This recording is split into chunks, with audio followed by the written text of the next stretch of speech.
ఆదిలాబాద్ జిల్లాలో రైతులు పండించిన జొన్న పంటను పూర్తిగా 100% ప్రభుత్వమే కొనుగోలు చేసేలా కృషి చేస్తున్న ఎమ్మెల్యే పాయల్ శంకర్ ఆదిలాబాద్ జిల్లా సాత్నాల మండలం కాన్పు మేడిగూడ రైతు వేదికలో గురువారం జొన్నలకు కొనుగోలు కేంద్రాన్ని ఎమ్మెల్యే ప్రారంభించారు. ఇప్పటివరకు అనేక కొనుగోలు కేంద్రాలను ప్రారంభించి జొన్నలు కొనుగోలు చేస్తున్నామని తెలిపారు. త్వరలో వ్యవసాయ పనులు ప్రారంభం కానున్నాయన్నారు.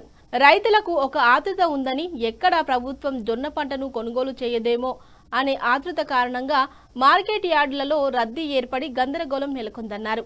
ఈ విషయాన్ని దృష్టిలో ఉంచుకొని మరిన్ని కొనుగోలు కేంద్రాలను ఏర్పాటు చేసే విధంగా ఆలోచిస్తున్నామని తెలిపారు. జొన్న పంట కోటను పెంచాలని ప్రభుత్వం దృష్టికి తీసుకెళ్లాలని తెలిపారు.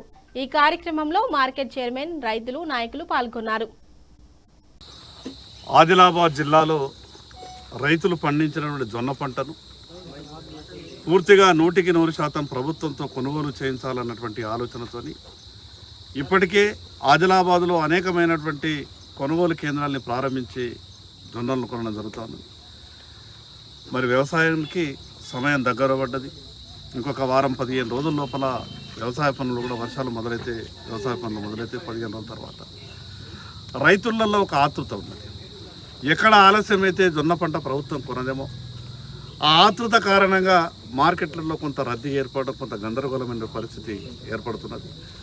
ఆ విషయాన్ని దృష్టిలో పెట్టుకొని మిగతా కొన్ని అదనంగా ఈ యొక్క జొన్నల కొనుగోలు కేంద్రాన్ని ప్రారంభించాలని నిర్ణయం తీసుకొని